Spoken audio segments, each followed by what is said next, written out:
pending mass arrests. You have to understand the scope of what we're talking about here. We're not talking about 10 people, 20 people. We're talking about a systematic, potentially worldwide effort, although most of these conspirators are in the G5 countries, so I've heard. But it's a very widespread effort to effectively give us, as a planet, a massive dose of antibiotics against an infection that has been threatening to almost completely destroy its host. The host being the earth and its people, and the animals and the plants and the trees and everything.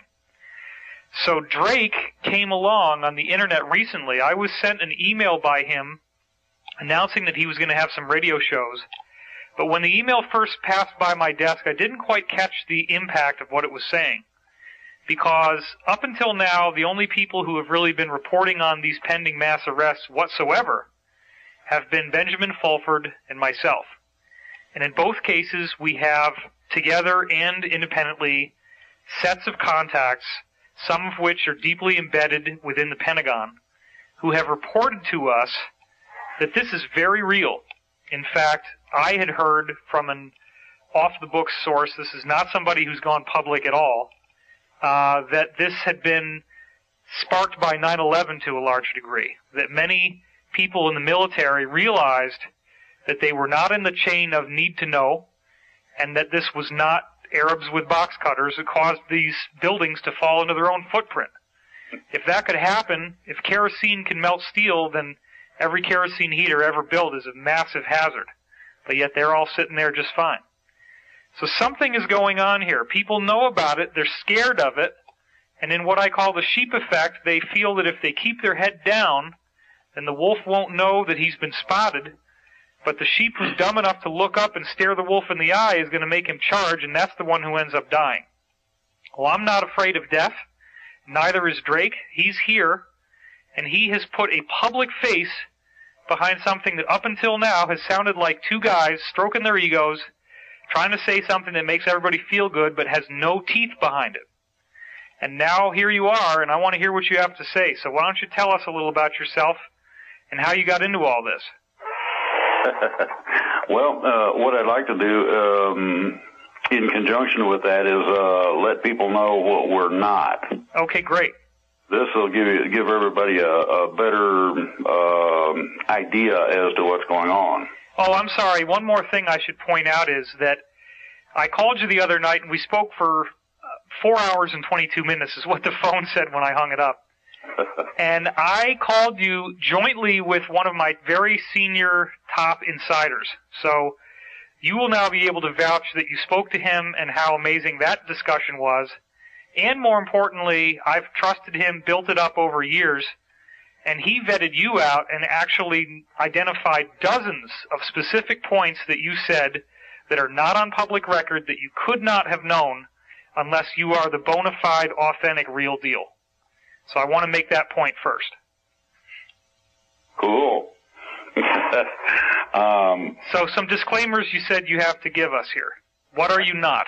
Yeah, there's a boatload of people who would like to jump on the bandwagon and get whatever they can get in terms of snatching names or name dropping, that sort of thing. They post a website with a certain name and everybody gravitates to it because of this or that. Whether it's selling anything or not doesn't seem to matter. Basically, and I want to make this absolutely clear, there's a thing called nation states. Now, the project we undertook falls under the definition of what a nation state is in terms of sovereignty. However, there is no such thing as nation states. It does not exist. There is nothing by that name from us, okay? Okay. Without affiliation, there's even less. So any of the websites out there that say nation states, it's probably somebody trying to either sell a widget or build up their importance, or they got an ego problem, or they want to take issue with what we are about. Now, we do not have a group. There is no group. There are several groups, but no main group. There's no leader. And we don't have a database that we keep on anybody.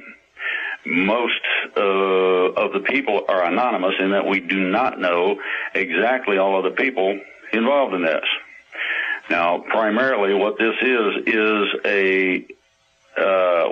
a project given to us, and I'll explain the parameters of it in a minute.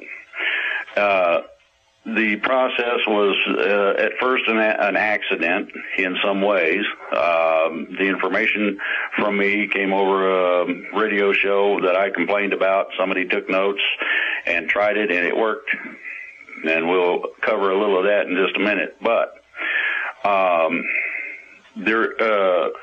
the only basic thing that we've done is a notification process that was defined by the basis of lawful notification of a nation state, its existence, and proclamation of that to the world.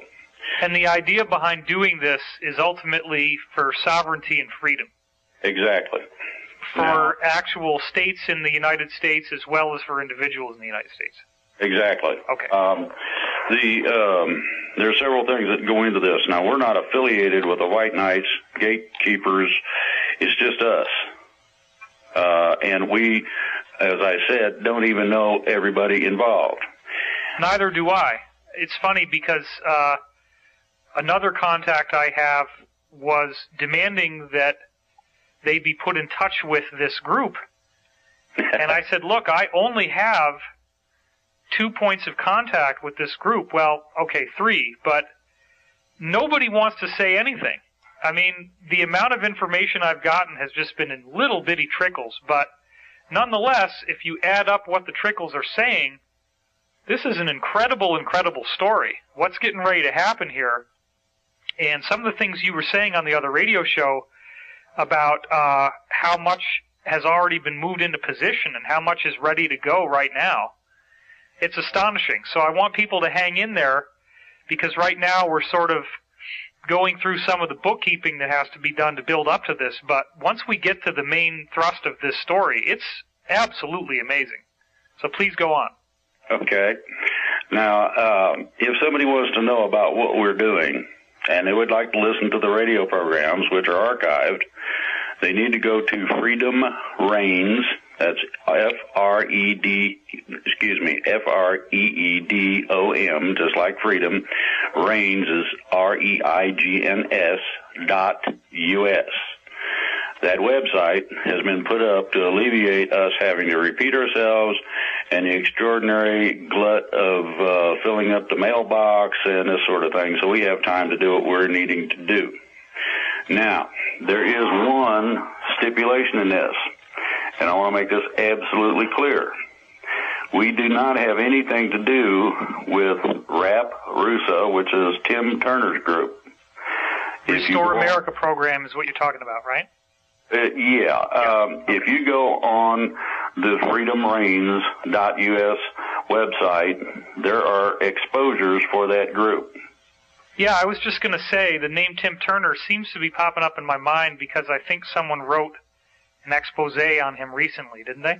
Yes. One of our principals has an extraordinary library of things that out the group as to what the people in charge were doing, what they intend to do, and the ultimate goal was to literally arbitrarily create their own government and put it in place. Tim Turner has declared himself as a, quote, savior, God, or whatever. All funds collected in the country were to go to him personally, among other things, and it gets worse from there. I'm not going to get into the details. Well, wouldn't this also serve the function of owning the opposition, flushing out the people that really want to do something, and making them think? I'm pretty sure that that's probably what the idea was. Okay. There are several of these types of operations. I call it the cabal. Right, and the only reason why I'm confident that you're not, well, one of the main reasons why I'm confident that you are not one of those is I vetted you out with someone who has impeccably proven trust over years of time. And the degree to which we validated you was vast, and it encompassed over 4 hours of discussion. So I do not consider that you are in that group. I have to keep my thinking cap on as you're talking and remember that one of the epidemics we have on the internet right now is people who think that they're smart just because they disagree with every single thing they hear, and they believe that every single thing they hear must be a lie and must be the opposite of the truth. It's very difficult to counteract that because it's a knee-jerk response that people have had due to the extent to which they've been lied to. And I know that you're not lying because, first of all, your words resonate to me as truth, and second of all, I proved that you're telling the truth in a multiplicity of ways in this conversation that we had. So please go on. I thank you for that. Now, sure. I want to tell everybody who listens to this or reads it, and I understand it's going to be transcribed, do your own research and homework, please. Go to Freedom, FREEDOM, Reigns, REIGNS.US. Put it in your search engine, and the website that contacts run through to the group and things that we get, our radio shows, this sort of thing, is all there. If you need further questions, ask the webmaster, and we will see what we can do about supplying an answer to it. Now, basically, this is the prelude to what exactly went on. You want me to go into that now? Well, actually, let's talk about underwater basket weaving. That might be a little more interesting. I have trouble holding my breath that long. No, I mean, this is what we're here for. I've heard from my own sources that there is an absolutely vast amount of incriminating evidence that has been collected that will bring down whatever you want to call them, the New World Order, the Illuminati, etc. You gave me some very specific information about how much of that evidence exists. I don't know whether that was public or not, so I'm not going to say more right now. But you also have given much more specific information publicly than what I've heard privately. And you have fleshed this thing out into a three-dimensional entity that has gone way beyond the point of a speculative what if and into, okay, this is a vast operation. They've been building up to it for a long time. It's extremely clever, and it's extremely intelligent how it's been put together, and it has been calculated for maximum effect and maximum success. And there's a great deal of coordination that will be involved. And I think that probably one of the main things that needs to happen, and why they asked you to come forward, is we really need to help the public know that this is not another silly New World Order martial law takeover, which is what obviously certain disinformation outlets are going to try to spin this as once it happens. But this is in fact the saving of the planet. And it's the military, as you were saying, not following unlawful orders and actually living up to their oath of enlistment, which says right in the oath that every soldier has to swear to before God that he will defend and protect the United States against all enemies, foreign and domestic. That's the United States Constitution. The Constitution, that's right. You're right about this. I learned how to. I came up above the radar by accident, but nobody else was putting out any of the basis of the plans involved, nor the level at which this is actually coming from. Consequently, I felt it my patriotic duty to at least lay out some of the basics. Now, some detail I cannot go into and won't go into. If we reach a certain level, I'll say, no, we can't talk about that, and we can go on to another subject. But the basis for this is that I learned how to walk point in Vietnam. So shooting at me does not do a lot of good other than to really upset me for the simple fact that in Vietnam, every time we sat down to eat, we'd get shot at. And scooping your food off of the ground ain't no fun, and it's crunchy, among other things. Really does things to me when somebody shoots at me. So that's not something I recommend. Now, my father voluntarily enlisted in the Army Reserve and served our country in Vietnam. and was actually one of the only journalists over there reporting on, among other things, the rock and roll movement in Woodstock. So he was sort of like one of the Good Morning Vietnam people. And he did get PTSD, and I had kind of a rough childhood because, in a way, it was like having a drill sergeant for a father. And that's sort of the aftermath of how Vietnam has impacted me. I just turned 39 years old, and I have every degree of respect and admiration for your service, and I thank you for serving this country. You're very welcome. The basis of this is twofold. Learned how to walk point. Now my goodies are above the radar, so I got put out in the open for two reasons. One, I felt it my patriotic duty to try to inform the people as to what is really going on so that they don't have to listen to a bunch of idiots on the internet spouting off whatever kind of imaginary stuff they come up with. People do not need to listen to those bad dreams. That's primarily what they are. Most of it is propaganda, and most people don't know what the word propaganda means. In Spanish, they put it on trash cans because that's where it goes. So everybody needs to kind of get their heads wrapped around this. Now, I call it fear porn. Yeah, and exactly. I coined that term because I believe that people read this and get addicted to it because it physiologically stimulates you in the same way that sexual material does. It actually makes your heart rate go up, your breathing rate goes up. You get a high off of being terrified. And unfortunately, the powers that were, as I like to call them, have very effectively manipulated that human response so that you have entire outlets of alternative news that, as you just said, have built themselves and have profited extensively off of the undeniably pessimistic view that they keep having. And it's almost impossible to listen to them because they just, when folks like you get on there who have a positive message, you just come against this incredible wall of negativity and fear and just absolute denial that anything good could be coming out of all this stuff that's going on in the world. And I do believe that good people have seen what's going on, and they're rising up, and they're not going to take it anymore. Well, that pretty much sums it up. Now, I'm going to reiterate this again. Do your own research and homework. It's not the responsibility of somebody to teach you the basic English language in order to read a website. Most people have the capability, they just refuse to do so and would rather go off in gaga land in front of the TV or play a video game, or they're busy texting their friends and playing with themselves. The ideology is this. We're coming up against the wall.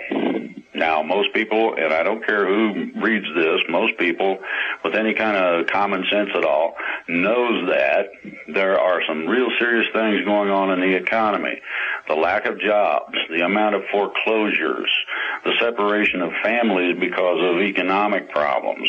Okay, these are some of the basis of the fear that these people who originated live on. Now, I want to lay the basic of how I found this, and it was an accident, quite honestly. Okay. I've been studying and been involved in freedom movements and all that stuff for years. I've tried in every way, shape, or form to get somebody to get up off the couch, put the beer down, get up off the couch, and do a little something. Go talk to the neighbor, anything. And yeah, but what if it's really good beer? Well, yeah, but the problem is you sit on the couch and all you do is you consume the beer and you yak about stuff that doesn't necessarily mean anything. You probably would have a good conversation, but most people are talking, ooh, look at that guy shoot that ball at the hoop or whatever. And I'm going to tell you, that's superficial. That's one of the distractions. Just like texting, just like a lot of phone conversation. And the things that do not stay on target. Now, within all this, I've also studied a lot of what's called freedom efforts. This includes freedom philosophers and their type. This man got on a radio show and was spouting off all kind of halfway measures that would primarily and basically get somebody put in jail if they did them. Well, because of my... You're saying people grabbing their guns and just, now is it, you got to go out there and start shooting? No, this was even more basic than that. This was like being able to argue a traffic ticket out of court. Oh, right. Real simple stuff. Well, the only problem is that you can get up to 6 months for playing games with the judge if you do not know how to do this. And this guy was leaving out critical information that would guarantee almost that you got the 6 months because you were giving the finger to the judge. There's some things you do not do. Yeah. So the guy basically had upset me. Now, the basis that goes... Well, you don't want to get a Vietnam vet grumpy. That can be a big problem. Well, yeah, but the deal was this, okay? I needed to know. And everybody had told me you can't do this and you can't do that. Okay, and then you have things like the Texas Freedom School or Freedom School of Texas, I forget which it is, that does have some good information, but it is kind of fragmented. Okay. And some of it is not complete, even though people would like you to think they are. But for $9.95, you can get the book that explains it all just right. Well, I'm not willing to pay for freedom. That's not what it says anywhere about freedom at all, as far as I can find it. So I decided to do my own research and my own homework. And I had looked at this stuff. I tried to get people up off the couch, and that didn't work. So I didn't have much to do except do the research. I started looking at the basis of law, where it comes from. I'm talking about way back in the woods of history. Some of the places I went required me to have anything that I was intending to copy or borrow a copy of electronically approved before they would release it. Okay, some of this stuff is not for consumption by the general public, and they make sure of that. Well, after 2.5 years, I figured out pretty much basically what everything said, how it was structured. Can an ordinary civilian gain access to these documents, or was this because you had some sort of classified access? No, anybody that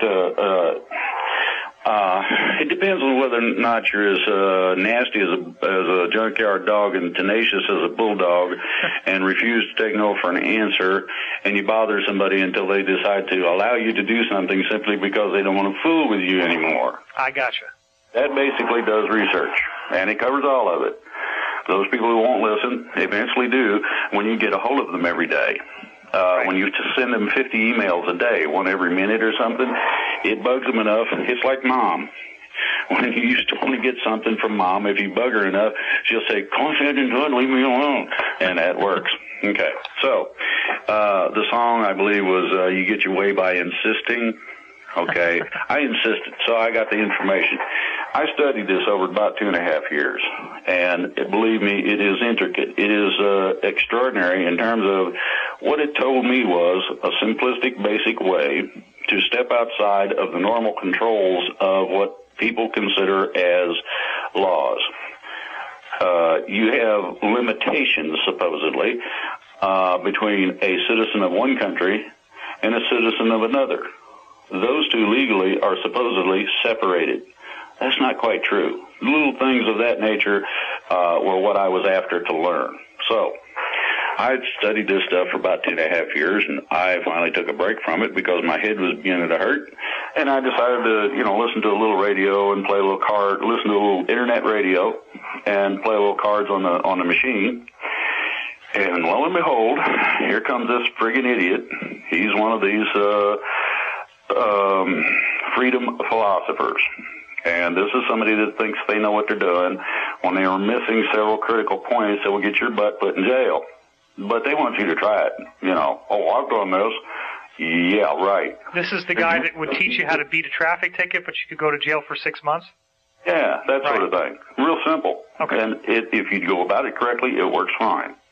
Okay? But if you don't, you end up actually opposing the judge. Right. And that's a big no-no. What you do is you allow the law to oppose the judge. Then the judge has to rule in a succinct manner, plus you're not standing in a landmine field. That is not a nice place to stand, believe me. I've been in one. So this dink gets on there and decides to mouth off a bunch of stuff, and all he did was almost instantly make me mad. So I snatched the phone, and I called in, and I said, hey. And he said, hi. And I said, you might be, according to what you just put out, because most of that belongs in the toilet because you're going to get people in trouble. What do you mean? I said, your information is not total. It's not complete, and you're going to get people in trouble by espousing this, by saying that, if you do this, you can get away. You can tell the judge what to do. Well, no, that ain't part of this, and you know it. If you don't, I'm giving you a lot more credit than you deserve. So why don't you shut up and listen? Well, about this time, the host of the show comes on and says, hey, come on now, you're going to have to watch it. And I said, hey, look, did you realize that you can be held liable if somebody gets in trouble for what this guy is saying on your show? Really? I said, yeah. Now, you want me to clear this mess up? Yes.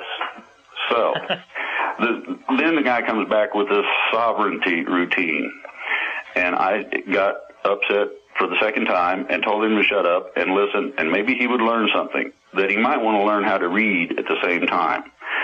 What I basically did was I laid out the primary basis for what is required in order to declare any area. And if you've got an area somewhere in the middle of Timbuktu land, but it's yours, and it's registered in terms of the boundaries, basically, or you have at least real definitive markings so you can tell where it is and what it is and how big it is, you can declare that area sovereign. And by doing so, you actually create your own nation state. Well, if I declared my toilet a sovereign zone, then I could drop waste into it and be pretty much like the government. Well, except that so long as it stays on your within your area, yes.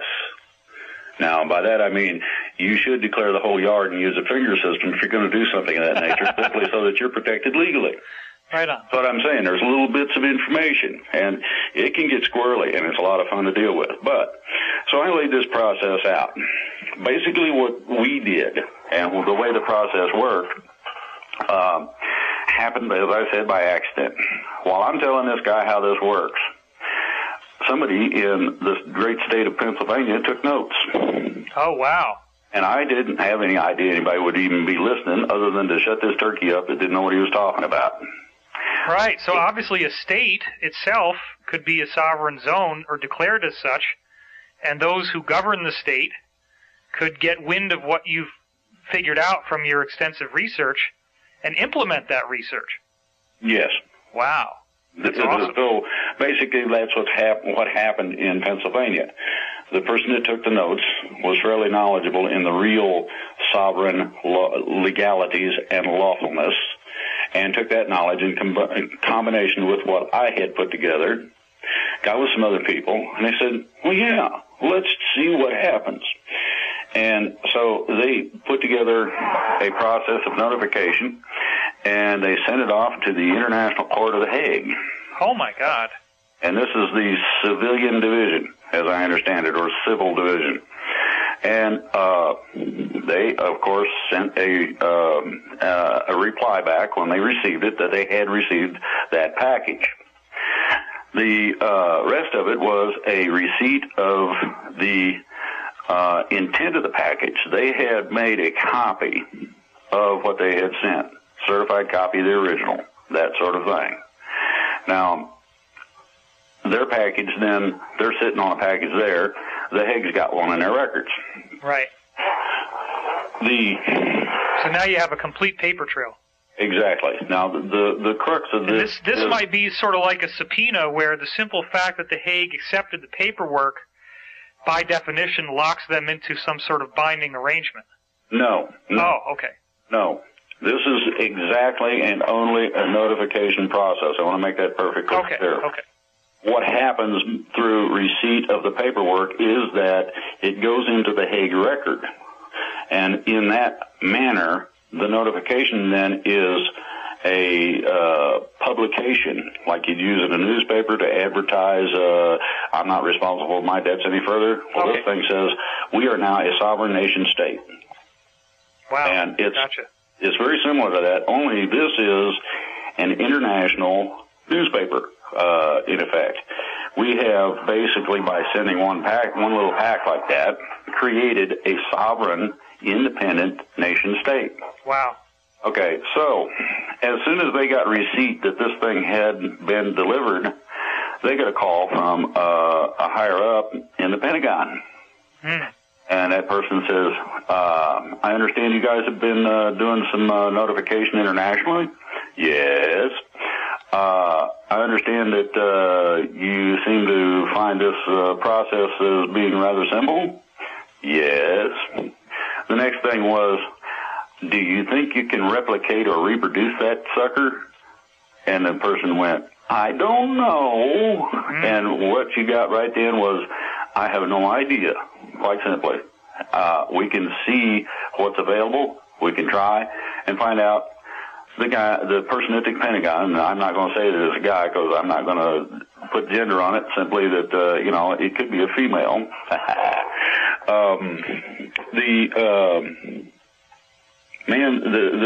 The people at the Pentagon said, go for it, let's see what happens. They said, okay, we'll give it a shot.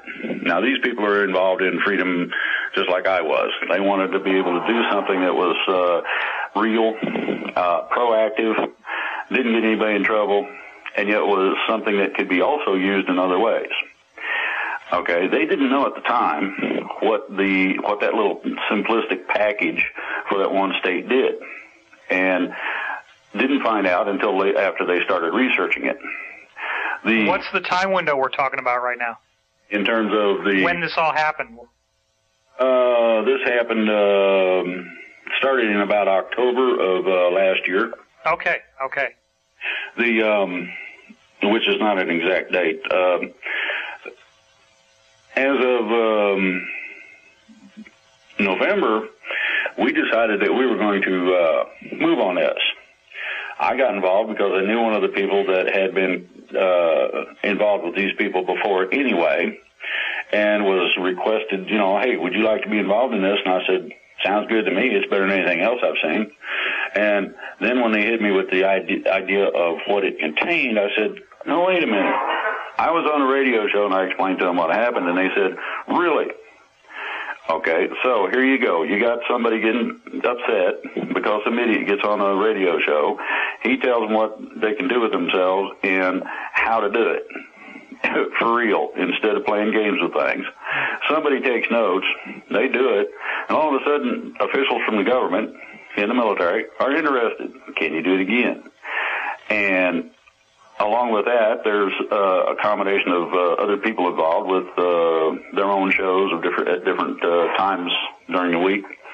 And these people, I met those people and got involved sort of indirectly with them. The whole thing... right, I was going to say, it would seem that each state is going to have squirrely barriers to go through, different from Pennsylvania, in order to get this all off the ground. Well, it depends on whether or not you're part of the original 13 colonies, and or whether or not your constitution is de jure, which is lawful by common law, or de facto, which is the corporate government. There's a difference. Okay, gotcha. I hate those keywords simply because when people hear it, they turn the friggin' TV off. They don't want to hear that. Well, I'm sorry, but you do need to pay attention to the difference. Right. At any rate, so we start boogieing with this. Okay, we'll take the project and we'll run with it. We were able to receive notice on about the end of February of this year that the whole package of a majority of the states had been received by The Hague. In other words, each little nation-state package went into a big box, and the big box was delivered to The Hague, and we got notification of the entire package. Now, let me ask you this.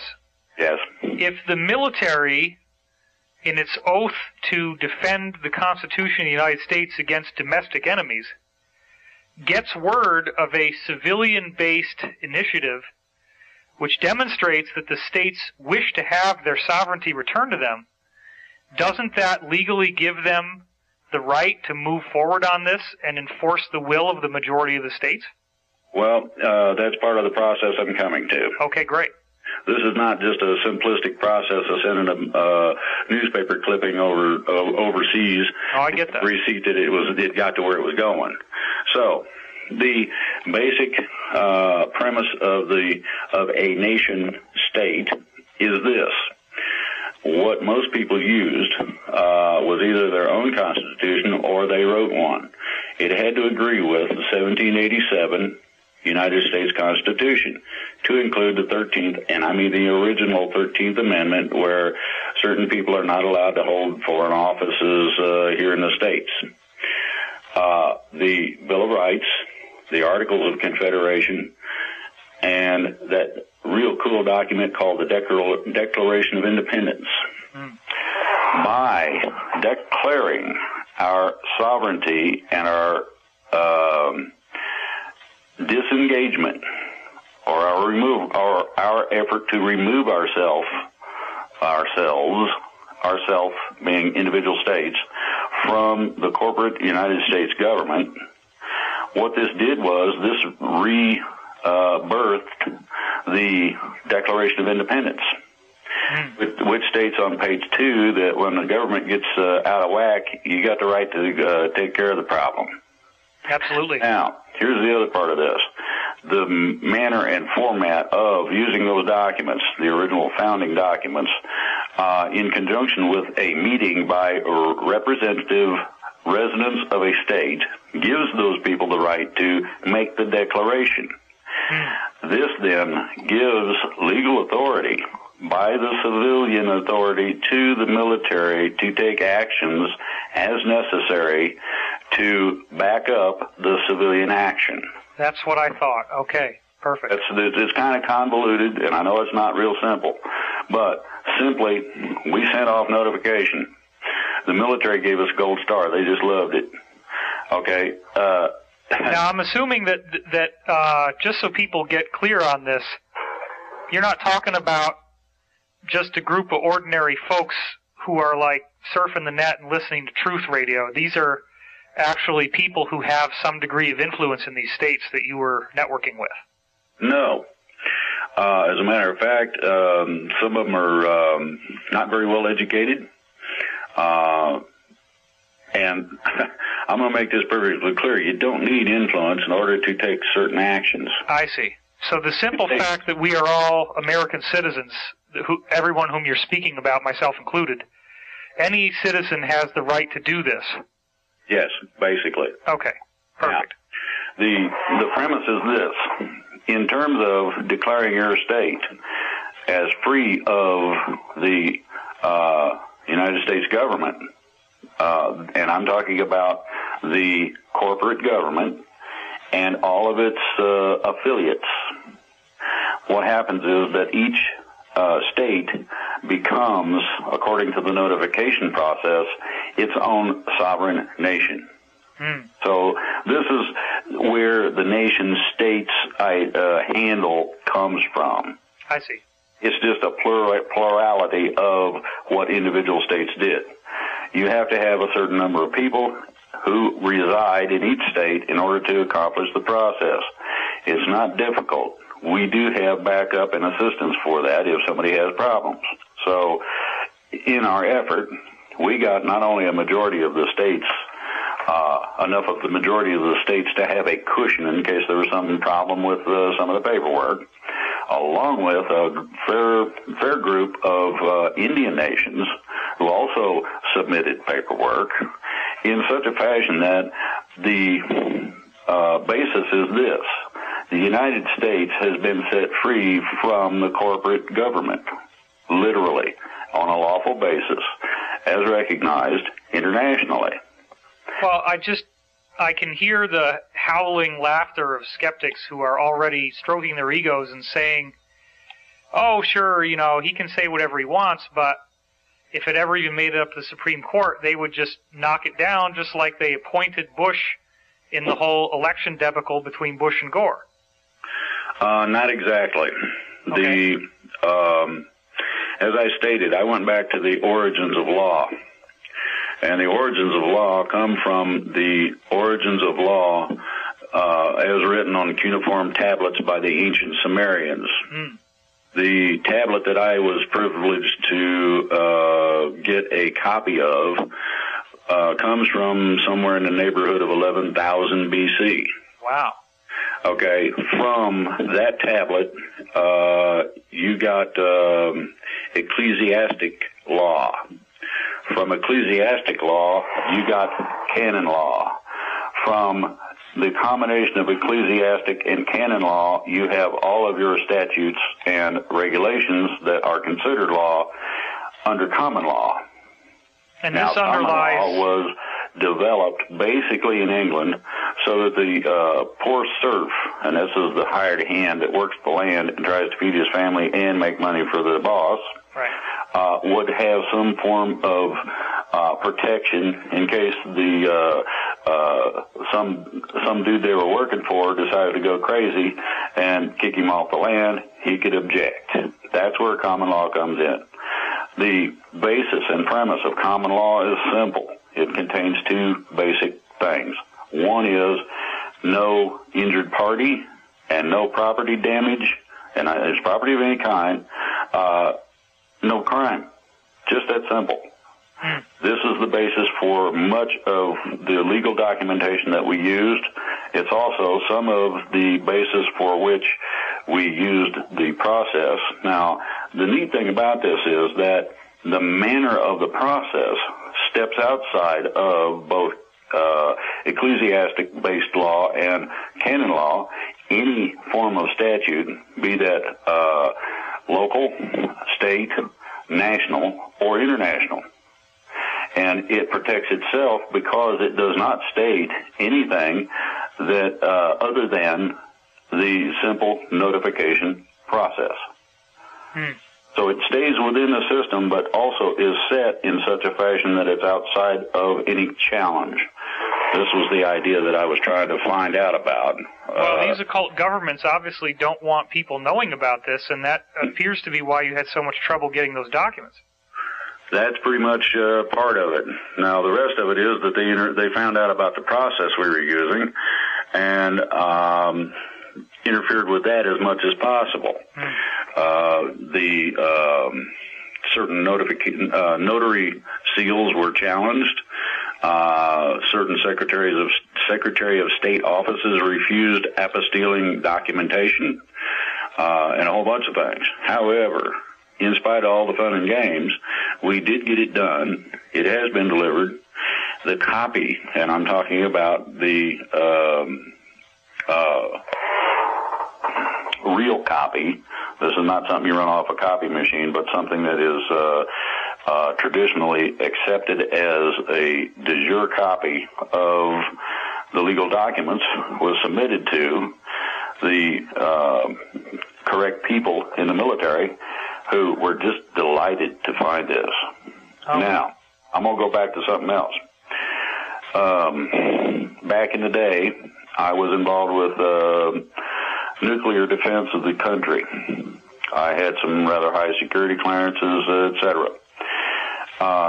Due to that fact, I was allowed at a later date, now this was after the security clearances and whatnot, but I had proved that I was trustworthy because there was nothing that I let out that was classified. There was nothing that was of a sensitive nature that I would divulge, even though I knew them. And I talked to a couple of people about this. Eventually, I was given this certain person wanted to know about me, and so I got interviewed a couple of times by some colonels and whatnot.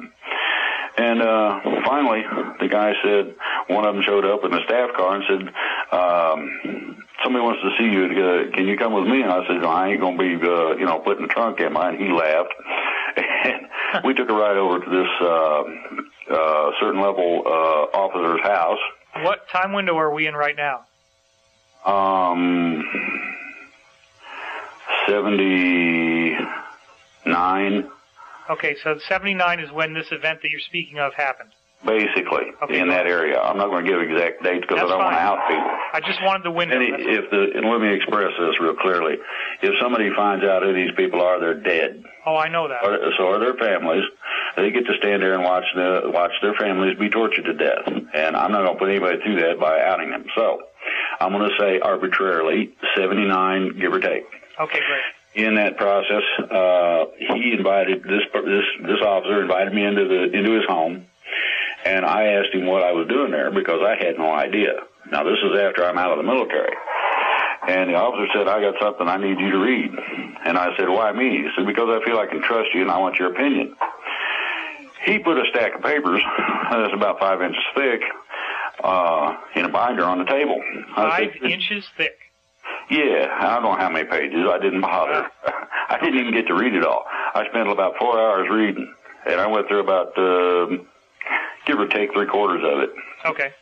I didn't read the whole thing. I got tired of reading, and it was like 4:30, 5 o'clock in the morning. And I had to have more than just the coffee he was offering, and preferably some kind of a soft place to lay down on.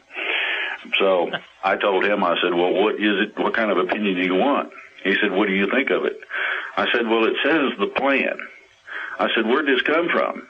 He wouldn't really answer. He said it had been in the works for quite a while. I said, "Give me a date." And he did. And I thought, well, that's interesting.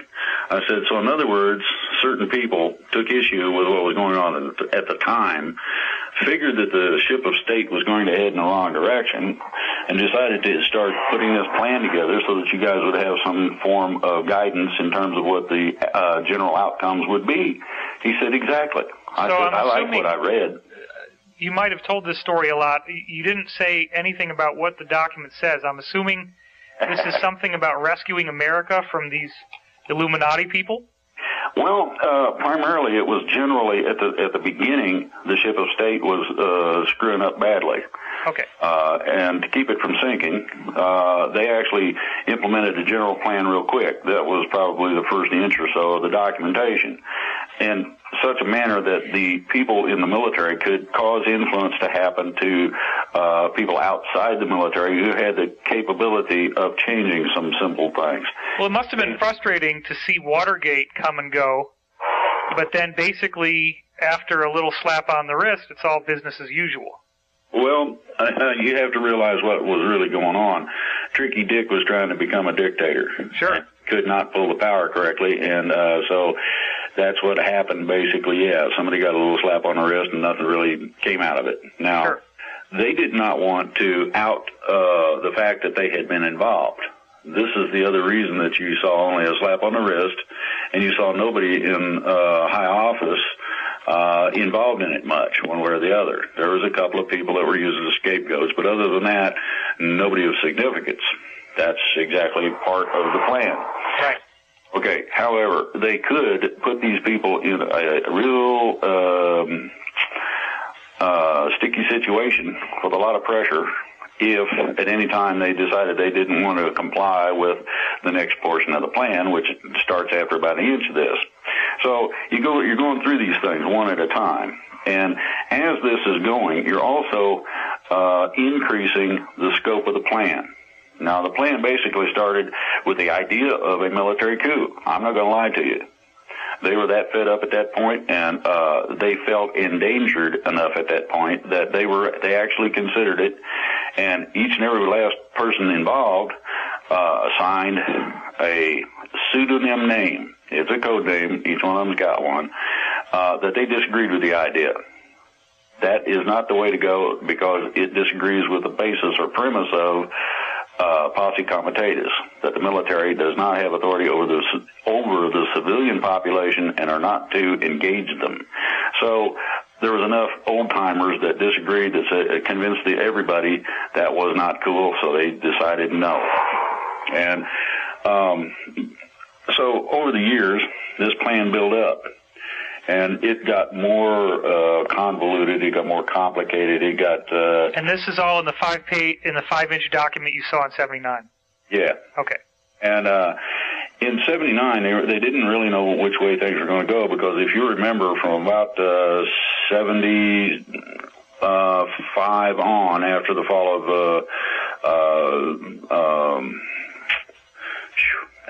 of Vietnam, there was kind of a dead space. Nobody did any real serious actions of any kind anywhere, not in politics, militarily, or anything.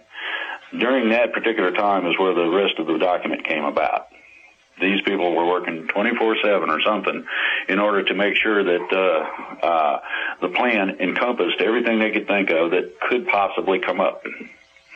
Okay, it's been added to, I guarantee you that, but the dead zone lasted until about 85, 86, when things started happening again. People were taking definitive action. You had a lot of combinational political and military and financial things going on at that time. Well, people must have realized, among other things, that the escalating war rhetoric between the U.S. and the Soviet Union could annihilate the planet. And you're not going to stand by and watch the planet be killed and not attempt to do something to stop it if it's within your means to do so. Exactly. The threat of total annihilation was one that was unacceptable to any of the military powers, no matter what the politicians told them. Right. If the commander-in-chief during those times had stated quite clearly, we're going to start World War III, shoot your nukes, the military would have told them to go take a flying leap at a rolling donut. No, we ain't doing that. It's for that reason. To go along with this, okay, you get these periods of buildups. Now, I saw that document way back when. I thought that it probably was a dead duck. I can tell you right now, it's not only not a dead duck, but it's something that they've been following rather religiously. The thing lays out certain premise, certain areas of concern. Some of those things have changed, so this is why I say that the document itself has been added to and modified. But the basic premise of it is simply this. They also, just like me, were extraordinarily frustrated by freakazoids such as the Hare Krishnas or whomever was dancing in California at the time. They didn't want those people running the country. They didn't think they'd really do that great of a job. I don't understand how Hare Krishnas could run the country. Exactly. That's what they thought too, and that's how come they're not now. Are they saying that these people were socially active and wanted to take over the government or something? Well, they would have liked to have found somebody that would stand up as a group and actually do something in terms of freedom. And they've been trying ever since the Hare Krishnas and whomever, war protesters, you name it. Nobody as a group collectively, nationwide, would stand up and do anything. Same problem I've had, same problem everybody that I know has dealt in the freedom areas has had. Try and pry somebody off the couch. It ain't easy. Right. So they're kind of bumping along going, boy, I hope this, I hope that the end of the world don't come. I mean, what are we going to do? We don't have any civilian authority to do anything. Well, and the amount of secrecy that would have to be observed in order to preserve this plan is vast. I mean, yes. One weak link in the chain and the whole damn load falls and breaks apart. Well, they weren't so concerned with that, but they were concerned with the fact that there were certain code names in it that would out people that were seriously interested in implementing the plan. Right. The plan was simple. The military was willing to back, with civilian authority, a resurrection of what we started out with originally in terms of government.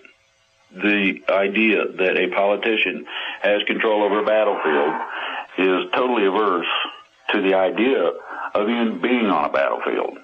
Now, that's true. My recommendation to them was to quietly sneak up, would take some Navy SEALs or somebody that's really good, and pick one of them politicians that's got a big mouth and snatch that dough. Put him on the battlefield. Not necessarily in danger, but get him close enough so that it becomes a personal deal. Then abscond with him again, put him back. And I'll guarantee you there'll be a whole bunch of attitude changes. Well, they wouldn't do it. That was my suggestion a long time ago. Anyway, so we're bumping along with this. I've tried everything I could. I've had a combination of contacts and whatnot. I've had a combination of political dealings in conjunction with a whole lot of people. I'm sorry. Let me just take one moment here to try to track this in terms of timeline. You were presented. You can't get an exact timeline because that will expose people. I understand, but I just want to give a very vague overview. So you encountered this 5-inch monster document in '79. Basically, in that area. You mentioned that you still had contact with this insider network circa '86. Yeah. So these people stayed in some degree of contact with you and continued to spitball about what group you could actually contact that would be able to back you on this. And you kept coming up short because none of these groups were sufficient in terms of the motive and the intent to actually carry through with this plan. Well, not only that, but you couldn't get, there was no national grouping of any kind. And you cannot take a group from one state and infuse it into another one from another state. All they want to do is argue about who's in charge or whatever. And it is a righteous mess trying to do so. And it doesn't matter what group it is. And believe me, I used to get lists. Here, try these guys. Here's some more. You know, I must have gone through, I don't know, I'd say a few thousand groups. Somebody have a website on the internet, I'd contact them. I tried everything that I could think of. I tried being nasty. I tried actually putting pictures of politicians out visiting whorehouses. You name it. I've tried it, and I couldn't. I didn't even get the politician to get mad. I mean, he wouldn't address it because he didn't have to. You know, that's just some idiot, and he probably made the picture up. So we're bumping along. I'm bumping along, and I'm beginning to get tired of it. And quite honestly, I was at the point of quitting. I just, I got my gun. Hopefully, I'm still able to shoot it if they decide to break down the front door. I was giving up. And lo and behold, along comes this crazy person in Pennsylvania who takes notes on a radio show. And this was back mid of last year, give or take. Actually, probably around May, June area, that I got on that radio show. These people took notes, and all of a sudden they did it.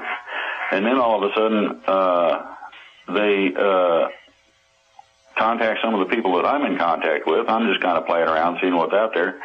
And they say, hey, we got a possible project. I said, what's that? They explained it to me. I said, no, wait a minute. I put that out over a radio show just not too long ago. And, well, somebody not only took notes, but they did it. I said, you're kidding me. You mean somebody got off the couch? Yes. Okay. Wow. So after all those years, it's just incredible. Well, so over the period of time, from about the 20th of February this year, since that date, we have had a free country. Now, the plan is this. The military will back, and believe me, you got to have the military involved. Whether you like it or not doesn't make a difference. Now, there's a difference. You do have good guys and bad guys no matter where you go. There are more good guys than there are bad guys in the military. I have found very few that are actually really evil, even in the bad guys. Some of them ain't too cool to be around, but most of them are pretty great people. I fully support, as a veteran, I fully support our troops, period. So does everybody in this movement. I would say that people join the military to pledge their lives to defend and protect the Constitution and the people. Yeah, exactly. And they're not out there to enhance the lifestyles and comfort of the rich and famous. Or those who don't wish to be famous, but who are oligarchs who basically are living off of everyone else. Yes.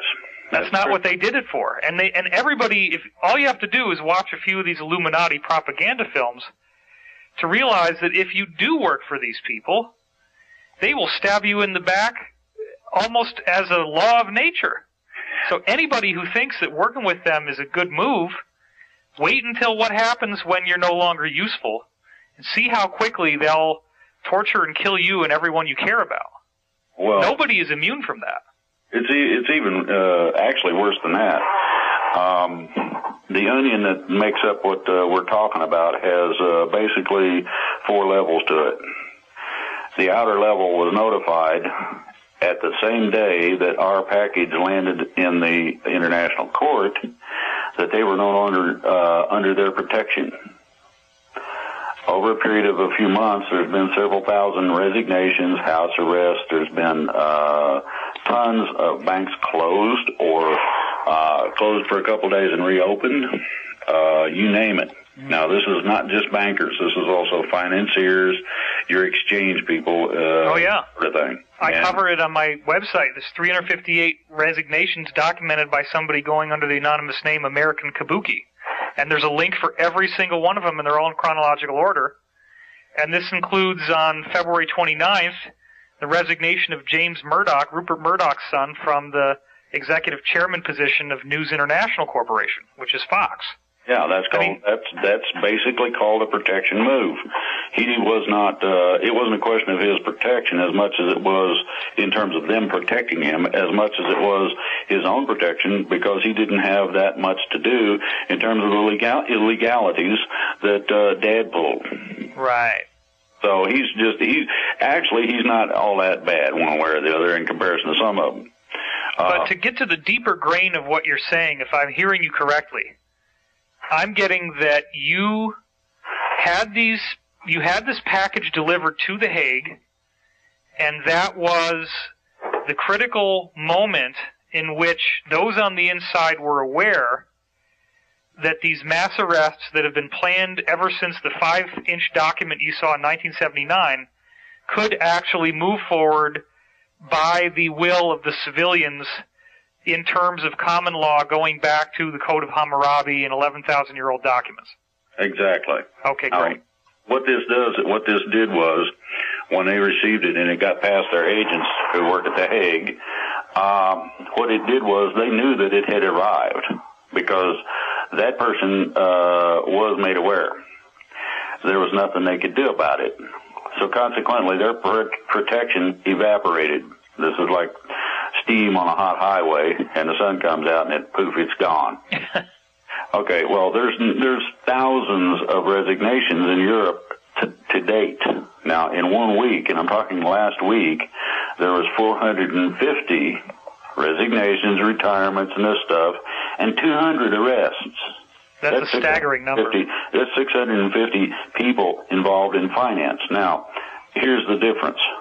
Those people under house arrest or who have been taken into custody or who retired and are staying at home are considered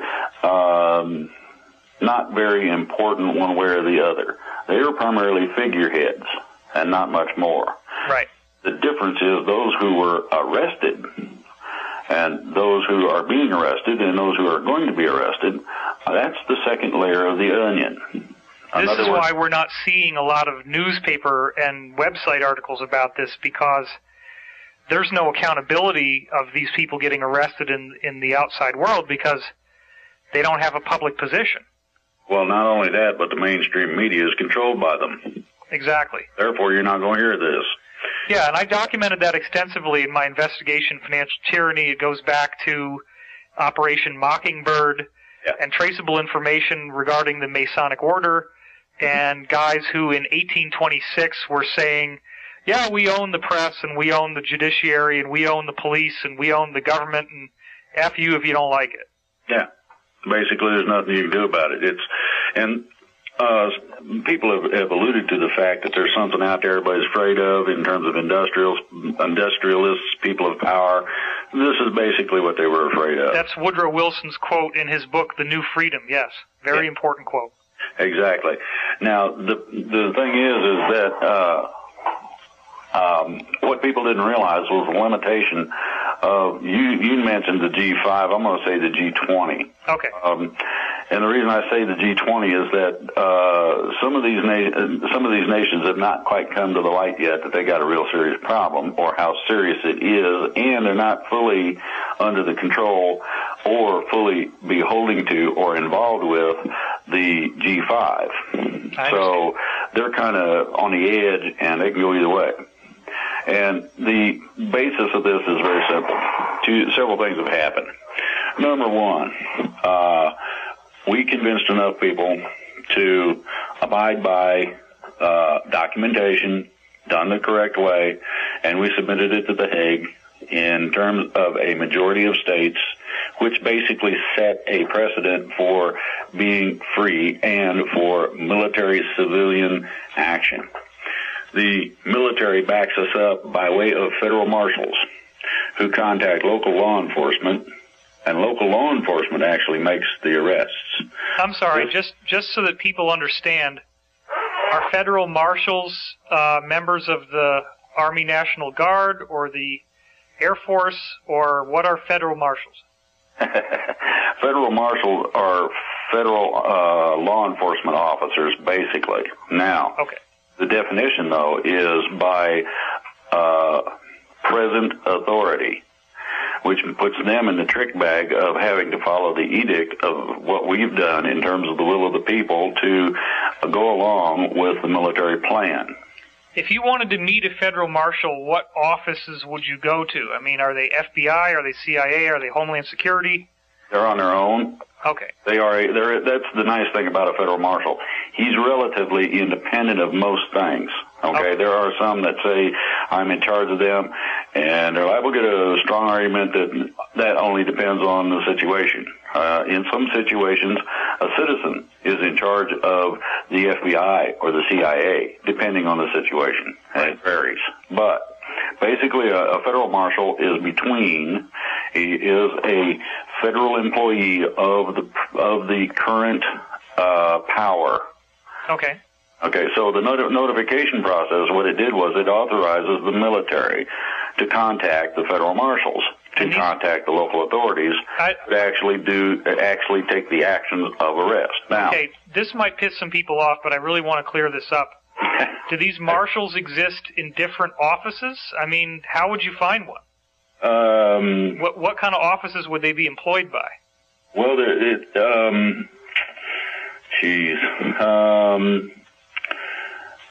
National Security Administration would probably be the end office if you wanted to really look them up in that relationship. Okay. Because they are primarily tasked in such a way that a federal marshal can go across a border when the border is common to the country he comes from. So you could go from, say, Arizona or New Mexico into Mexico if need be, and you would have law enforcement authority there. Would these marshals potentially be employed in a police station? Would they be at the police station? No, they have their own offices.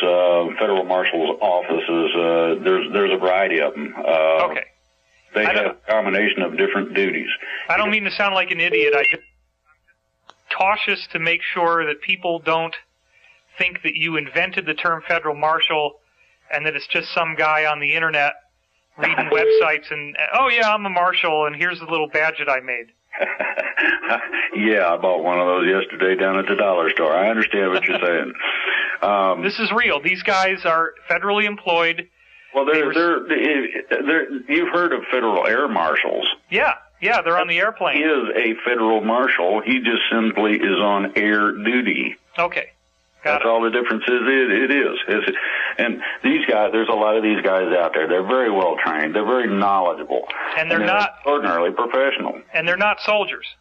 No, that's the neat part about this. They're in between the civilian and the military. Right. Okay, now, you've got those three entities, the military, federal marshal, and local law enforcement. What our paperwork did was to give the military civilian authority to contact the federal marshals, to contact local law enforcement, and have a big party for all these arrests. Wow. This does not include any military coup, does not include any military action, and it does not include martial law. None of that is going to happen. what is going to happen, you will see federal marshals backing up local law enforcement, taking people into custody, and there may be a stand of troops in case they need extra bodies to snatch somebody that decides to run, or there's a whole bunch of people in a building, and they didn't know that there was 7,000 of them in there. You're going to need extra hands in order to incarcerate all these people, put them on the bus, and send them wherever they need to go. So this is the military will act in a backup fashion in some ways. Does that violate posse comitatus? No, because the military is not acting as a police force directly.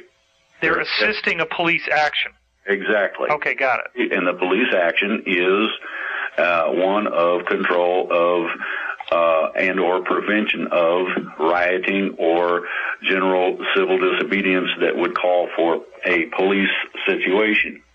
These are all, you have to look all this stuff up. A regular protest of citizenry basically can be met with general police force, but when the people that called out the National Guard on several occasions during things that were a problem have found that they acted illegally. And they were told, don't ever do that again. There were a lot of people who were informed that this is a no-no and this is okay, and don't you cross that line. Sure. Okay, so you've got these three entities. Now, back to the plan. The plan stipulates several things. One, you're not going to have police state. You're not going to have the military in control. It's not martial law. And they're not going to come in the house and snatch you up. That ain't happening. What's happening is this. The intent and purpose of this plan was to minimize the chaos involved in the action. Now, when you arrest several thousand people in a city, it's going to create a little bit of a hubbub. People are going to see the military. They're going to see a lot of policemen doing the job. And this will be on video. I mean, you're going to have CNN and all the local news people. Everybody's going to have some kind of video of this stuff. And I assume these policemen will probably be in riot gear, which will have black uniforms and scary-looking stuff. Maybe. It depends on whether or not they expect problems with who they're dealing with. Generally, no, because it's not a riot situation. Okay. It could turn that way. They'll bring the gear. I mean, it'll be in the trunk most likely. Most of your people that have been responsible for the problems are office-type people. They're not necessarily physically active or capable. And to go along with that, they're not going to torture them or, he fell down 14 flights of stairs or any of that. Well, and I've heard from my own insider that there are an astonishing number of very deeply embedded moles who are much closer to these people than they ever thought anybody would get, and actually not have been outed. Exactly. Now, there's a couple of things in this. First of all, gist of the plan is to not create chaos. In other words, you're going to have public announcements. People such as yourself and myself will be notified approximately a day ahead of schedule. In terms of putting this on the internet so it can go viral. Okay. I would imagine, doing this interview, this is going to get kind of virally. Well, very much so. Some of my videos have millions of views, and this will be distributed throughout hundreds, if not thousands, of different blogs and reposted. And if we let people know that there's going to be a one-day window of notification, you can absolutely guarantee that there will be a massive tidal wave of publicity once this moment arrives. Well, that moment arrives when we are given the green light to notify our people, the ones that we have contact with. At that point, then, it is to go viral on the internet, and we're to try to access as much mainstream media, be that AM radio or whatever, doesn't matter, but it's as much as we can. Now, I would imagine that the oligarchs, who are the bad guys, are going to be hearing this and saying to people and getting them to listen to this, getting their soldiers and their mercenaries to listen to this and say, you got to get these SOBs because they're trying to overthrow the government. No. what we are doing in terms of the action that's going to be taken, and I'm not talking about us or our actions. Our actions are only a part of the plan. The plan basically is to arrest these people. No destruction, no firefights, no gunplay, or any kind of violence if possible. The idea of this is no chaos, no violence, and a legal way to do it, a lawful manner in which to conduct the operation. This has been coming since George Washington made federal districts out of our innocent group of 13 colonies. So what you have to look at is that the plan also offers protections of keeping the lights on, making sure the internet works, and that the phone does, and you can flush the toilet. You can go to work and not have to worry about it. Right. We've heard from other insiders, in fact, it was from the one you met on the phone with me, that these people since the 80s, and I mean the conspirators now, the bad guys, they have elaborate plans to blow up a whole bunch of bridges and wipe out power and wipe out sewage and wipe out water in the event that anything like this were to happen to them. And I also know, however, that there are so many moles and so many people who will not stand by and let this happen that if they think they're going to be able to do this, they're sorely mistaken. But they may try, and there may be certain levels of disruption that will need to be prevented, as you're saying. Well, there's basically going on right now tactical positioning. And I mean right this minute. The tactical positioning is being done in such a manner that nobody's going to be the wiser. These are regular people they see every day. They have no idea that that person happens to be an agent for the good guys, as you say, moles, or however you want to look at that. Okay. The irrespective as to what the fear-mongers will tell you, the bad guys have lost enough funds and lost enough support, and there are enough people that are upset with them that their powers have been curtailed tremendously. Well, look, Drake, they wouldn't have done those bailouts if they could have possibly avoided it. That was an astonishing move that really showed that they are just absolutely grasping at straws. And it's like Wile E. Coyote when he's paddling in the air and he doesn't realize he's falling yet. Exactly. To give you an example of how desperate they are, they just had a couple of executive orders from their main lackey in the White House saying that they got rights to everything. I'm well aware of that, and it's utterly astonishing. The only thing I can think of is these guys are so desperate and they're so lacking in common sense that they think that even at this late stage in the game that they can be in this poker bluff and actually get people to think that they could have the boots on the ground to enforce these ridiculous executive orders. Well, then you've got the NDAA, which didn't help. Now, basically, as you're saying, the idea is to foster fear within the freedom movement and primarily within the citizenry. Well, it's working very well. Well, I'm glad to see people stand up and start taking these things to task, at least. Yeah. That shows that there are some people out there that do have some guts. Primarily, though, you have to remember that these are last gasp efforts.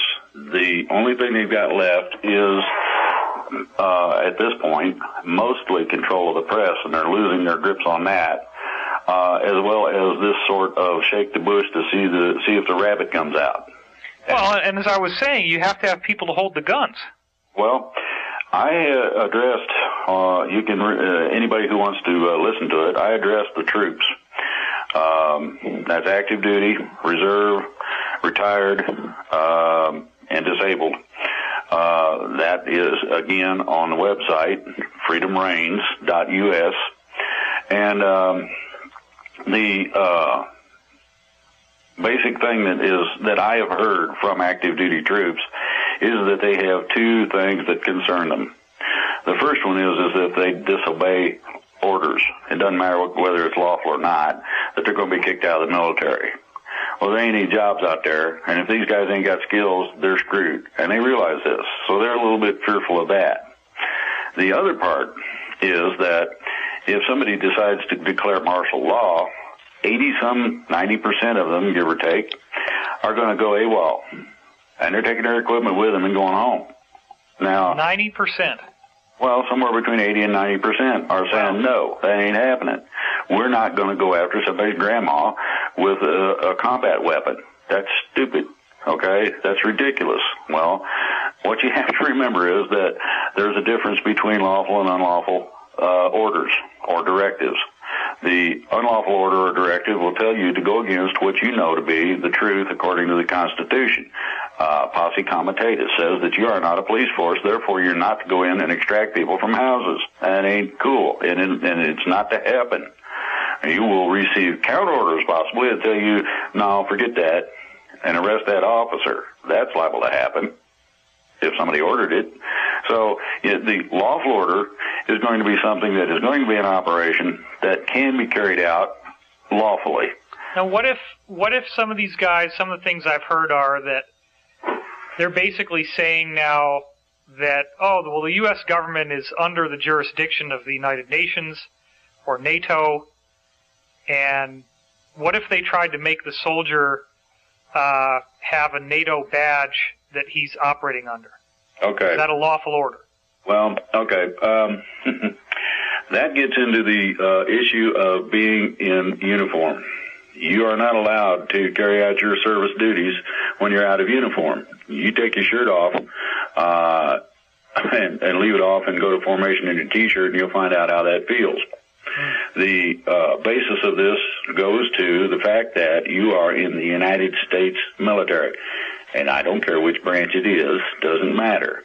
You have to be in uniform, the stars and bars above any other service emblem, to include your insignia patch, and that includes the United Nations and NATO. Now, the problem is that we made agreements in 1933, 1945, dealing primarily, started with the North American Treaty Organization known as NATO, also dealing with the United Nations, where basically the group known as the United Nations and or NATO, or an authorized group of nations that are our allies, can request or require our presence militarily, and we are required to comply. Okay. The reason for this is that our representatives could rescind this and don't have the guts to do so. Basically that and that alone. When they do so, then you come out from under it. Now, there's some other things in this process people are not aware of, and that is that our documents supersede anything past the date of the 13th Amendment. And what it does is, at the point of action, all of the executive orders and all the horse hockey and other garbage that has been perpetrated upon the people illegally after the point of the 13th Amendment, that's 1812. Remember that date and think about what's gone on since then. Anything that disagrees with the Constitution, first of all, is null and void of any legal or lawful impact. Further, anything that disagrees with the Constitution, basically, is to be stricken if it is a law, rule, or regulation. So, how well did I was just following orders hold up at the Nuremberg trials? It didn't. Everybody that did that got convicted. This is not considered a plausible defense, simply because you know the difference between torturing somebody and not. The field manual states that you're not to engage civilians. That means you're not supposed to step on them, etc. All of this has been covered. Now, I'm going to give you an example from Vietnam called the My Lai Massacre. Okay, there was not too much done with that, but the problem was that several people came up with that exact defense, and the court-martial said, no, that don't fly, period. Now, they lucked out, and I mean this literally, they lucked out, because a court-martial that deals with the taking of civilian life also carries the death penalty. Oh my gosh, yeah. So they were lucky they didn't get executed. And I mean all of them, because everybody that was involved is up for the death penalty under those conditions. And it's not up to me. That's military code. And I agree with that, primarily. Torturing people and that sort of thing is not necessary. You're not going to get good information anyway. Now, if you make somebody think that you might torture them, and you talk to them and say, well, do you really want me to do that? And they'll say, no. And you say, well, then tell me what you know. Okay. And off you go down the road, and they'll tell you, okay, you wait a little while. You treat them correctly. Give them a little something, a little water to drink, maybe a little food to eat. You come back and ask them a second time, look, that was all BS. We're not going to do anything to you. Can you talk to me about what's going on? Yeah, man, and then you get the real information. But torturing somebody, you tell them anything, make it quit. Right. You'll make up whatever is going to stop it. It's about as accurate as somebody's imagination. It's that simple. So if a soldier in the United States military has a commanding officer with bulging earthworm on his forehead, screaming both sets of teeth, top and bottom of the iris, screaming in his face, you have to obey this order, and he does so, he's liable for federal court-martial. Exactly.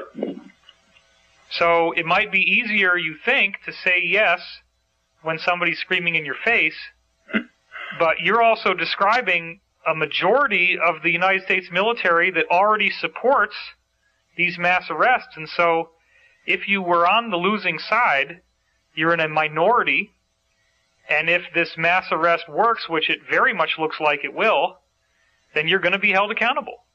Exactly. You may have a few opposing forces, but there shouldn't be many. The situation is simple. I know of an incident in Vietnam where a unit was told to wipe out a friendly village.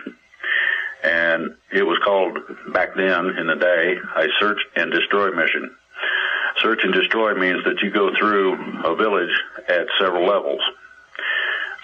We were told to go through at level 1. The level 1 search and destroy means you kill everything that lives, and you burn, mangle, torture, whatever kind of physical structures you find, to include statues or anything. And you leave a burnt spot, basically, with dead bodies laying around. Well, the problem was that I was involved in this, and I knew some of those people, and so did a lot of the other troops. And we told the captain no. And he said, yes, you will. And that's when we pointed our guns at him. Some of the guys, there was a few, who decided, well, yeah, I guess, killing good, because that's what we're here for, so let's go. And we pointed our guns at them and said, no, you ain't. Wow. About a few minutes, and it only took a few minutes. You're going to really shoot me? The captain's asking these guys, well, are we going to go down here and shoot people that are friendlies? And he said, well, I'm not sure. Hold on a minute. A couple of minutes later, the orders changed. And the incident was never reported. Wow. And you were there. You witnessed this. Yes. This happened a lot in a lot of cases, simply because it ain't cool to do this. Once you get to know somebody and you find out that they're real people, irrespective as to the differences. Now, you're talking a third world country where it's dirt floors, and that's about it, basically. Thatched houses, or whatever you want to call them. We call them hooch. It's basically a one room, maybe a room and a half.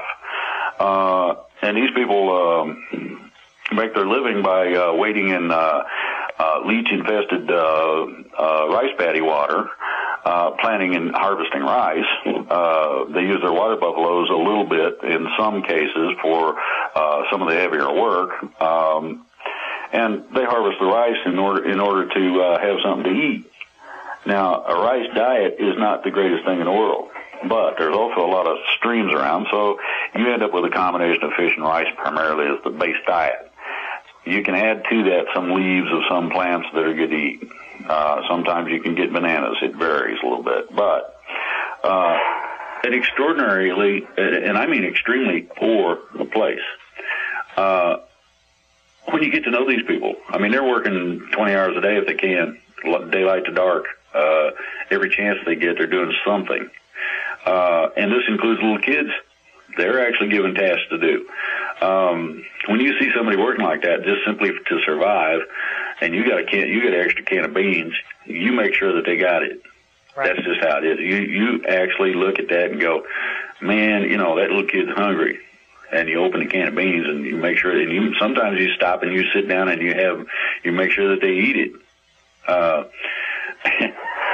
Sure, you can use the can for a landmine later. Yeah, well, collect the can, take it with you.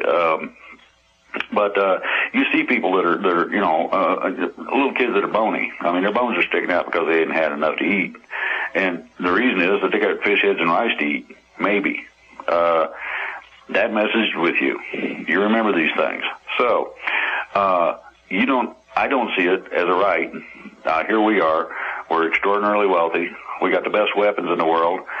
We're going to take automatic weapons, M16s, and grenades, and go through and kill everybody? Well, you give me a good reason, and I'll consider that. If somebody's shooting at me, that's different. These people not only didn't have any weapons, but they would actually come in the night, and they would come up to our position, certain positions, and say, hey, man, yeah, who is it? And they'd tell you their name. And you say, okay, and you'd ask them a question. They'd answer the question correctly. You knew you was talking to the right person. They didn't answer the question correctly. You pulled the trigger. Right. But they would tell, hey, you got a bunch of them coming at you from the other side over that way in that little gullet. And 9 times out of 10, it was correct. And this one little village, and these villages were all over, friendly villages, and we made sure they had plenty to eat. We made sure any kind of needs they had were taken care of. We give them medical care, you name it. I mean, this was an asset to us because unless you've been in the jungle, or another example would be in the sand, unless you've been in a condition of that nature, you got no clue. So this was my reason for wanting to abscond with a politician, bring him over and run him to a couple of ice patties, get him a couple of good sets of leeches going on his butt, and put him back. Give him some kind of first-hand taste. And these people you're describing are the ones that you were given the Category 1 seek and destroy orders against. Yes, and we told them no. Most of the people in our unit knew for a fact that these were friendlies. We had dealt with them. They invite us in and would feed us when they didn't have any food hardly. I mean, what was the reasoning? Did you guys try to understand why they would want this done? I mean, what could possibly... Never did find out the reason for the order. The orders were arbitrary in a lot of cases. Right. There's a book about Vietnam called The Bright and Shining Lie, and I suggest everybody get a hold of a copy of it, and it will give you a good idea as to what kind of a mess that was. Now, what we're dealing with here is something a little different. A lot of people say, ooh, insurrectionist. No, because you're not trying to infiltrate a government and take it over. You're not an invader.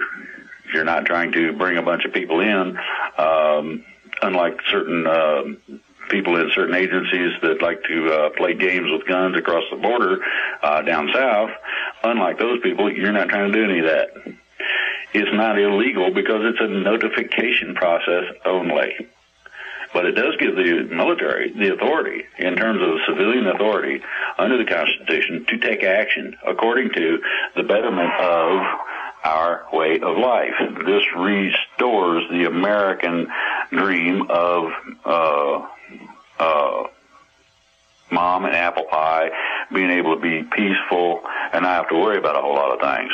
Well, I would assume that the majority of retired personnel from the military, active personnel from the military, special forces, black operations guys, that most of the people who are hearing this are going to realize that if something like this starts to happen, they want to be involved. But right now, they're feeling like they've been given the mushroom treatment.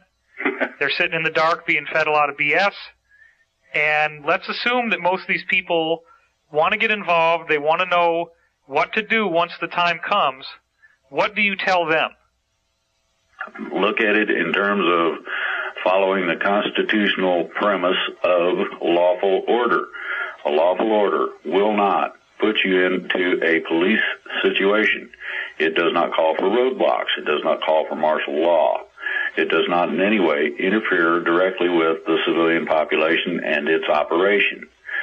What a lawful order does is it allows you to stay out of those areas in such a fashion that you can carry out whatever duty it is. And it could be any kind of a thing. It could be playing war games or whatever, maneuvers. You might go down and assist somebody with logs. You never know. It could be strictly a preparedness or ready training thing. Well, we got to get these guys ready, see how quick they can get their gear, put them in the truck, take them over here, and can you hump up over that hill? How long does that take? These kinds of things are lawful orders. If there were to be an invasion, and I understand that that's been offered and turned down, the difference between that is you're going to have people trying to come across the border for the strict purpose of taking you out. That's different. The other part of this was I was requested to contact as many of the underground as I could, to include militias, to include freedom groups, to include the people by themselves that just happen to have a gun, or kind of like me, too much hillbilly, too red over the neck, and I got too many guns and live in the woods. The premise for my contacting those people was to tell them to get ready, because this is coming. It's not going to be stopped. And it's coming a lot sooner than people think. And the other part of it is, don't, under any circumstances, engage our military. That's not what this is about. You find out from them, what's up? Oh, we're just going down here. Okay. Sometimes some of these people will be contacted to assist them. In other words, this is going to be an all-out effort in this country, and it's going to take a lot of people. There are a considerable number who need to be removed from office or their responsibilities and contained, retained, and arrested. Now, my understanding is they're planning to populate the FEMA camps with all these dinks, and I feel that's appropriate. They build them for us. Now they get to go take a camping trip in them. Karma is a bitch. Yeah, so I'm looking at that. Okay, afterwards, doing this is not, to me, as extraordinarily anxietal as a lot of people would think. I'm not as concerned with this part of it as I am what comes after. There's going to be some interruption. In other words, you need to get some extra toilet paper and a few extra canned goods, and I'm talking about have enough for, say, a month or two. And that should basically cover the lapse in time. Not all the trucks are going to be running. So there's grocery that gets cleaned out when everybody thinks that the world's gone mad, or like they do during a hurricane. Right. Then, if it doesn't get resupplied, what are you going to do? Well, this is why we got extra food. This is why a lot of people up here do. This is why people up here raise their own gardens. Simply, you can stuff and you put it up. And having that extra not only is less expensive than going to the grocery, but just in case something does screw up real bad, and it's coming, for the, say, 10 days, I don't know how many people consider the importance of this, but to me, being civilized does equate to the use of certain hygienic items, and one of those that I know of that to me is extraordinarily important is simple, plain old toilet paper. It might behoove people to think about not being able to go down to the grocery when you run out and get some more. And I'm going to tell you, newspaper doesn't make it. It's hard on certain things that you don't want to rough up. Well, very simply, you have to think in terms of what do you use, okay, and what do you use commonly, and what are the convenience items that might not be part of a shipment that does make it through, okay, or does get to you, it's not considered a survival level item. Well, toilet paper, simple tissues for your nose, sanitary napkins for ladies. And people can subsist on simple rice and beans. All these elaborate products that a lot of these freedom sites are selling are not really necessary. It might make it more comfortable, but if somebody's really at poverty level, you can get by with just buying some kidney beans and some brown rice and just keep that in your pantry. Yeah, exactly. It doesn't take a lot. The idea is this, okay? Yeah, lay up some extra toilet paper. If you're lucky, find it on sale, go at it that way. If you find something that you know really tastes extraordinarily good, but it's a $1.49 and they got the other ones for 2 for $1, take the 2 for $1. It's not that much different, and you can make out just fine on it. Add a little bit of spices to it, and you're good. But anyway, the survival part I don't think is going to be all that critical, and I'll tell you why. The plan itself reiterates many times, the portion that I read, that this is to be a non-interruptive, non-chaotic, peaceful, meaning non-shooting type of an action. And that is an extraordinary difference between all these people out here saying, oh boy, rosin up your gun, get your bullets out, praise the Lord and pass the ammunition, they're coming. Well, yeah, they're going down the road because they need to go over and secure the power plant that the bad guys would like to blow up. And I would also encourage people, because I know, as I said, there are many people out there who are playing a game, and the game is that everything they hear must not be true. So they're going to say every single thing this guy Drake is saying is not true, and this is all a pretext for martial law and for New World Order. So I would say to them, and you can address them as well, but I want to say something first, and that is, let's realistically consider that if arrests start to be made and that evidence is provided, that is progress no matter what. Even if it is ultimately, and that might be as far as they could think of it in their own mind, one negative faction against another negative faction. The fact is, let's be honest, how many bankers went to jail during the bailouts? How many people have ever been held accountable for anything? If we start seeing real accountability, by God, that's progress, and I don't care what you think, you've got to be able to see that it's a step forward no matter what. If you start seeing mass arrests, something has changed, and it breaks out of that thing that goes back to the Masons, which is everybody who's in on it gets a free pass. Exactly. My suggestion is to, yes, be ready, but also relax, be calm, cool, and collected, and slow to pull the trigger. Unless somebody acts unfriendly towards you, I wouldn't necessarily take any aggressive action toward them. Wait and see. Sure. Yeah, you can let them walk right up to you. It doesn't matter. As I said, this plan calls for a combination of the things that our original documents call for. And the basis of this is to officially remove those people who tax you to death for no good reason other than to put it in their pocket. This is to remove the private central banking system. This is to remove a whole load of regulations and regulatory agencies that don't serve any purpose other than control. In other words, this is the freedom. Now, with that freedom comes the responsibility of being what you're supposed to be to everybody that you come across. This is contained in the Golden Rule. Do unto others as you would have them do unto you. Say hi to somebody. Wouldn't you like somebody to say hi and wave at you? It feels good. Okay. Well, let me also point out that in my book, The Sourcefield Investigations, I quote from the American Federation of Scientists, which says that there's been over 5,000 patents that were classified for national security, and this includes automatically any patent that gets above 70% efficiency at converting energy is automatically classified. So what that means is anybody who invents anything that could challenge oil, you will never see it. Wow. And all that stuff needs to be released. And I know that that's part of what you all are planning on doing here. Well, that's part of the plan, but some of that is already coming out, too. Right. And the reason for that is that the bad guys, I'll say, have lost a considerable amount of a combination of things. One of those is their power base.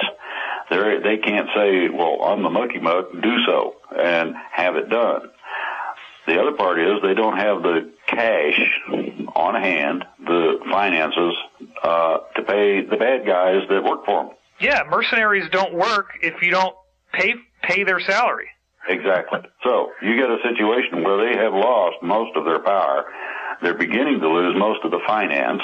And I wouldn't be surprised, to be honest with you, to wake up tomorrow morning and find out that the nation had been clamped down. Now, that clamp down is complete. The satellite systems will not work. You will not be allowed to make international calls. There's going to be no traffic in or out of the United States, period. Now, hang on, Drake, because you said that it would be a court-martialing offense and unlawful orders if any soldiers would block roads. And now you're saying that air traffic is going to be blocked. How do those two things line up? Hold on and listen. Okay. This is a neat one. The closure, of our national borders does come under the military auspices of control. They are allowed to do so in the event of extraordinary circumstances. This extraordinary circumstance deals with the freedom of our country. And the crooks who would take every last dime in this country with them when they decided to run for the hills. Well, yeah, and the average person has now heard about Muppet Gate, where this guy Greg Smith, who was an executive chairman at Goldman Sachs, comes forward and says that he saw internal memos and that the prevailing climate there was toxic and destructive, and that the only thing they cared about was sucking as much money out of their clients as they could, and they called them Muppets, which is a British term that means a stupid, ignorant person. Well, if you want to get down to the crux of it, I rather imagine most people remember the great fall of the stock market back 07, 08. Yeah, sure. Okay. One of the reasons it went as deep as it did, and we were lucky, one of the reasons it went as deep as it did was that trillions of dollars were automatically sent electronically out of the country. This was noticed because there are people that watch this thing called stock watch, money followers, things of that nature. And it automatically set off an alarm, which a guy noticed, and their communications got cut. Or it would have been a 1933 all over again. They did save us that much. You're saying trillions with a T were flying out of the country? Yes, and this happened within a matter of about 7 minutes. Jesus. Okay, now, the reason that the satellites are going to be turned off is to protect us from that. I see. The reason for no international travel is to keep the bankers from loading up a Learjet and taking off. If they do so, they will be shot down. This is going to be a complete total clampdown for a period of 72 hours, if need be. Now, it should take about 24 hours for the sweep necessary, mass arrest and all this stuff.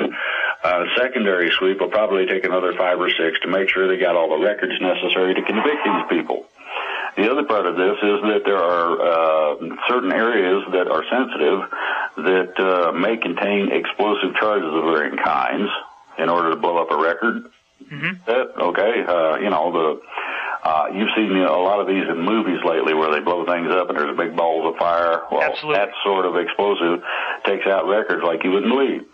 Okay, so in order to protect against that, this is the reason, for the closure. Now, this is a limited operation.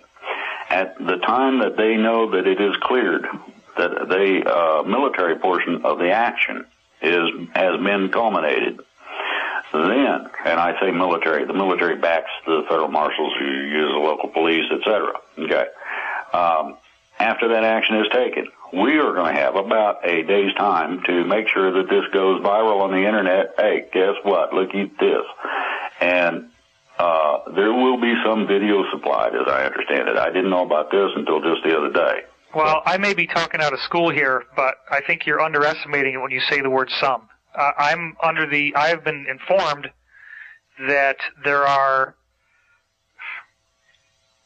DVDs upon DVDs worth of productions, some of which involve some very famous names that people will immediately recognize narrating these productions. And these productions will be apparently airing on television, nothing else, for 5 days running. And it's going to be wall to wall, and they're going to just be educating people about everything they need to know. That's what I heard. There's another aspect to this. Okay. They're going to have what's called a specific education channel. That channel is going to run specifics as to the origins of these guys, the manner in which they accomplished what they did, and how the bad guys got in charge, basically. The DVDs you're talking about are similar, but this is a direct education thing, I understand. It could be, now, and it's not going to be limited to 5 days. This is going to run for several months, because what it's going to do is out this, in terms of the bad guys and their structure, how they took over and how to prevent it. After that, then, you get into what's called county projects, which lead to state projects, which leads to national projects. You're going to have enough people vacating from office that there's going to be an extraordinary immediate need for people who can step up temporarily, now I'm going to make this clear, temporarily to fill offices so that we can keep the function of the structure we have, basically. That way you don't have a train wreck, so to speak, in terms of the economy. You don't have everything going in the toilet all at once, or services interrupted, etc. So you're going to have some people appointed temporarily, and it will be specifically stated temporarily. Now, as I understand it, at the end of the 72-hour period, if it takes that long, it may not take that long, at the end of the period of time necessary, 72 hours or less, the public announcement will be made from the press room at the White House. That's according to the plan. The plan has become fluid a little bit because there's been some different things go on that weren't even available in terms of materials, in terms of the types of things that are available now, back when the plan was originally written or basically completed. So it is basically something that is totally awesome to be a part of something that deals with the rebirth of a country. I feel like I ought to have a musket and some kind of funny-looking hat, and be running around the woods hollering Yahoo! I'm thrilled by this, and the whole reason why I wanted to conduct this interview was specifically to talk to you as you have all of a sudden popped out publicly and backed up something that I was almost the only person talking about. But I do want to make it clear that despite the fact that there's all this hate about me on the internet, and I am primarily a guy who writes about UFOs, the reason why I was trusted with this information is very simple. I'm not anonymous. It's my real name. I'm out there. I'm brave enough to talk about this stuff and risk whatever could come my way. And all it takes is for people to step up and do that. I happen to do that. So I'm sorry if people wanted somebody else, but this is what you got. I'm the one that they told, and now you've come forward, and I really appreciate that. I also want to just kick in here one very important point, and that is that if you go back to the origin of the Illuminati, which was revealed when documents from the original group founded by Adam Weishaupt in Bavaria were seized after an Illuminati henchman was struck by lightning on his horse, and then the Bavarian government officials found these Illuminati charter documents in his breast pocket of his blazer. It was from that point onward, in a series of other arrests that have happened since then, that they found that one of the key areas that these people want to control and completely dominate is science. And so in my book, Source Field Investigations, I have presented information regarding the truth of science and the truth that has been suppressed. It's very important to understand that human health does not require the products of the pharmaceutical companies. There is an aspect of human health that is related to consciousness. There is an aspect of human health that is related to good diet. And there are aspects of human health that are strictly energetic, and I'm talking about cures that require nothing but energy. And that energy, believe it or not, can be harnessed by building a pyramid, and it appears that the ancients who did this were much more knowledgeable than we gave them credit for. And so my point in bringing this up is that the scientific suppression is vast, and it includes a variety of information about the idea that our DNA, its primary function is to store photons. There's about 1,000 photons per DNA molecule, and when you have an area of your body that's sick, it loses those photons, and your DNA doesn't have those photons in them anymore. That's how you can measure where sickness is. A guy by the name of Dr. Fritz Albert Pipe studied cancer and found that the only commonality between carcinogens is that they scramble light that comes in at 380 nanometer wavelengths, which is ultraviolet. What does that mean? That means ultimately that since cancer is cells running out of control in your body, the ultraviolet light that's stored by your DNA, which would break out when he broke open a DNA molecule, by the way, that light is being stored to send control messages to the cell that tells it to stop reproducing. Now, this is one of a vast variety of things that all leads into my main point, which is that it appears that we are going through some sort of evolutionary stimulus to the energetic portion of our DNA. And this is not a random speculation. This is actually based, for example, on the work of Dr. John Hawkes, an anthropologist from University of Wisconsin, who has studied the last 5,000 years of mummies and grave sites that he could dig up and analyze the DNA, and he's concluded that our DNA has changed structurally by a whopping 7% in the last 5,000 years. That means that human evolution has already rapidly sped up on a genetic measurable level. You can trace it in the DNA, and in the last 100 years, there's also something called the Flynn effect, which is that IQ scores have had to be readjusted every decade because people keep getting smarter and smarter and smarter. And so all of this leads back to ancient knowledge about the times that we're now in, which was inherited by these Illuminati New World Order people. And I make a very compelling case that they are well aware of these ancient cycles. They know that the cycles end in 2012. They believed that this would result in some sort of catastrophic earth change, which is a misunderstanding.